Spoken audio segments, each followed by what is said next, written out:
अकोला जिल्ह्यातील शेतकऱ्यांसमोर यंदा खरीप हंगामात दुहेरी संकट उभं राहिलं आहे. आधीच पावसाने दडी मारल्याने पेरण्या रखडल्या आणि जिथे पेरणी झाली तिथे अनेक ठिकाणी सोयाबीन बियाणेच उगवले नाही. परिणामी हजारो शेतकऱ्यांवर दुबार पेरणीचं आर्थिक संकट कोसळलं आहे. या पार्श्वभूमीवर डॉक्टर पंजाबराव देशमुख कृषी विद्यापीठच्या शास्त्रज्ञांनी थेट शेतकऱ्यांच्या शेतात जाऊन पाहणी केली असून प्राथमिक तपासणीत अनेक बियाणांची उगवण क्षमता कमकुवत असल्याचे आढळून आले आहे. याबाबतचा अहवाल राज्याच्या कृषी विभागाकडे पाठविण्यात येणार असून पुढे काय कारवाई होते याकडे शेतकऱ्यांचे लक्ष लागले आहे. अकोला जिल्ह्यातील अनेक गावांमध्ये पेरणीनंतरही सोयाबीन बियाणे उगवले नसल्याने शेतकरी हवालदिल झाला आहे. एकीकडे पावसाचा खंड तर दुसरीकडे निकृष्ट उगवण क्षमतेच्या बियाण्यांमुळे शेतकऱ्यांच्या खर्चात मोठी वाढ झाली आहे. दुबार पेरणीसाठी पुन्हा बियाणे, खत आणि मशागतीचा खर्च करावा लागत असल्याने शेतकऱ्यांचे आर्थिक गणित कोलमडले आहेत. या तक्रारींची गंभीर दखल घेत डॉक्टर पंजाबराव देशमुख कृषी विद्यापीठाचे शास्त्रज्ञ शेतकऱ्यांच्या बांधावर पोहोचले आणि त्यांनी विविध शेतांमधील बियाणांची प्रत्यक्ष पाहणी करून नमुने तपासले. प्राथमिक निरीक्षणात काही बियाण्यांची उगवण क्षमता अपेक्षेपेक्षा कमी असल्याचे स्पष्ट झाले आहे. विद्यापीठाकडून या पाहणीचा सविस्तर अहवाल महाराष्ट्र शासनाच्या कृषी विभागाकडे पाठविण्यात येणार आहे आणि त्यानंतर बियाणे उत्पादक कंपन्यांवर किंवा संबंधितावर कोणतीही कारवाई केली जाते का याकडे सर्वांचेच लक्ष लागले आहे. आणि या दरम्यान दुबार पेरणीच्या संकटामुळे शेतकरी संतप्त असून निकृष्ट बियाणे पुरवणाऱ्या कंपन्यांवर कठोर कारवाई आणि नुकसान भरपाईची मागणी होत आहे. आधीच पावसाच्या लहरीपणाने संकटात सापडलेल्या शेतकऱ्यांवर आता निकृष्ट उगवण क्षमतेच्या बियाणांचे सावट आले आहे आणि विद्यापीठाच्या अहवालानंतर शासन कोणती भूमिका घेते आणि शेतकऱ्यांना दिलासा मिळतो का हे येणाऱ्या काही दिवसात स्पष्ट होणार आहे. प्रतिनिधी शांबळासकर, सत्यलढा न्यूज, मूर्तिजापूर. सरास परीक्षणादरम्यान काय आपल्याला निदर्शनास आलं? आता परीक्षणासाठी आपल्याकडे आपली जी काही तालुका तक्रार निवारण समिती आहे त्यामध्ये आपले विद्यापीठाचे शास्त्रज्ञ आहेत, टीओ आहेत, संबंधित एओट विषय आणि मी स्वतः आज फील्डवर येऊन मूर्तिजापूर तालुक्याचे विविध आता 4-5 आमचं गाव आम्ही पाहतोय.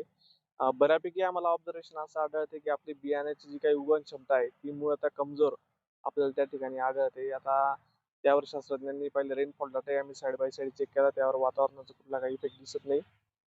काही स्पेसिफिक कंपन्यांचं जे काही बियाणं आहे ते कमजोर असल्याचे प्रथमदर्शी आम्हाला आढळते. तर अशा कंपनींवर कारवाईचे काही नक्की आता आपला तालुकास्तरीय समितीचा अहवाल आहे शास्त्रज्ञांचे, त्यावर रिमार्क्स आहे. आपण तो सर्व अहवाल एकत्रित करून वरिष्ठांना सादर करणार आहोत. घनसा हंडे. माझं 5 एकर शेत आहे आणि मी 5 बॅगा पेरल्या, पण 3 बॅगा महाराष्ट्र शासनाच्या महाबीजच्या आम्हाला मिळालेल्या आहे आणि 2 बॅगा बूस्टरच्या आहे पेरलेले हुतुतू.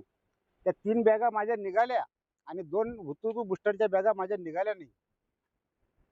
म्हणून मग माझ्या शेतातनी मूर्तिजापूरचे तायले साहेब आणि कृषी साहेब आपले शास्त्रज्ञ साहेब हे चौकशी करण्याकरता आणि सर्वे करण्याकरता आलेले आहेत. तर आता ते चौकशी करून राहिले आहेत. पण माझं शेत ह्या 3 बॅगा निघालेल्या आहे माझ्या शासनाच्या, महाराष्ट्र शासनमध्ये मला भेटलेल्या आहे माझ्या बायकोच्या नावानं.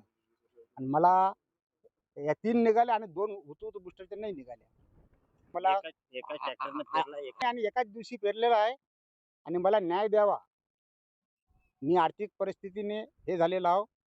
आता मी शेत पेरू नाही शकत, काहीच नाही करू शकत. मी अशोक पांडुरंग गुल्हाने, मूर्तिजापूर राहणार, सांजापूर मध्ये शेत आहे आणि शेतातनी एकाच दिवशी एका ट्रॅक्टरनं पेरलेले 2 कंपनीचे बियाणे आहे. त्याच्यातनी बुस्टर आणि मालविका दोन्ही निघालं नाही आहे. आणि त्याच्याच बाजूनं जी माझ्या बाजूनं शेती आहे त्याच्यातनी त्या आमच्या प्रकाश भाऊनं पेरलेलं आहे. त्यांना ते दुर्वा कंपनीचं मिळालेलं आहे. ते एकदम चांगलं निघालेलं आहे. एका ट्रॅक्टरनं एकाच वेळेस पेरलेलं आहे. मग याच्यातनी कंपनीचा फरक आहे किंवा वातावरणाचा तर होऊच नाही शकत, कारण कंपनी बियाण्याचाच फरक आहे. आणि आम्ही हे महागीचं बियाणं आणलेलं आहे. आता आम्ही डबल पेरू शकत नाही त्याच्यात. आणि हे साहेब लोक सर्व आलेले आहे इथं, शास्त्रज्ञ आहेत, तायडे साहेब आहेत, सर्व आहे. यांचे धन्यवाद. हे आमच्या शेतापर्यंत आले, आम्हाला खूप समाधान आहे त्यांच्यामुळे. ते जे अहवाल देतील ते आम्हाला मान्य आहे आणि सरकारनं आम्हाला त्यांची नुकसान भरपाई द्यायला पाहिजे. आमचं वर्ष खाली गेलेलं आहे आणि आम्ही शेतीच्याच भरोशावर आहे सर. बोगस बियाणांच्या परीक्षणाकरता आपण थेट बांधावर आलेला आहे. हो. काय परीक्षण करणार?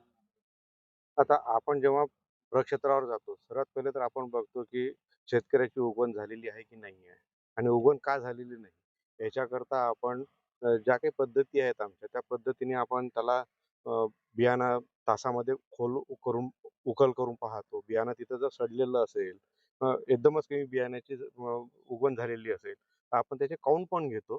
1 स्क्वेअर मीटरमध्ये एरियामध्ये किती काउंट असायला पाहिजे, या सर्व पद्धतीचा आपण वापर करून मग आपण ते ठरवतो की ते बियाणं खरोखर आपल्या उगवण क्षमतेचं जे आहे, म्हणजे जे प्रमाण असतं, ते उगवण क्षमतेचं प्रमाण जसं आहे, तेवढं आहे की नाही, याच्यावरनं आपण ठरवतो की ते बियाणं बोगस आहे की नाही. आणि त्यात महत्त्वाचा पार्ट असाही असतो कधी-कधी की पावसाचं प्रमाण जे आहे पेरणीच्या आधीचं आणि पेरणी झाल्यानंतर लगेच जर का खूप जास्त पाऊस झाला असेल, तर त्याचा एक एखादा परिणाम होऊ शकतो. परंतु आतापर्यंत आम्ही जेवढं पाहिलेलं आहे, त्याच्यामध्ये तर आम्हाला असं आढळलेलं आहे, की जवळपास 90-92% पर्यंत बियाण्यांचं जे उगवण क्षमता आहे तीच कमजोर आहे.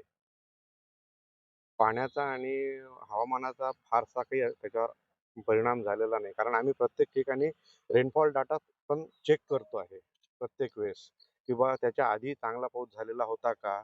आणि पेरणी झाल्यानंतर लगेच 2-3 दिवसामध्ये एकदम जास्त पाऊस झाला का? ते दडल्या गेलं का? त्याचा सुद्धा आम्ही हे करतो आहे.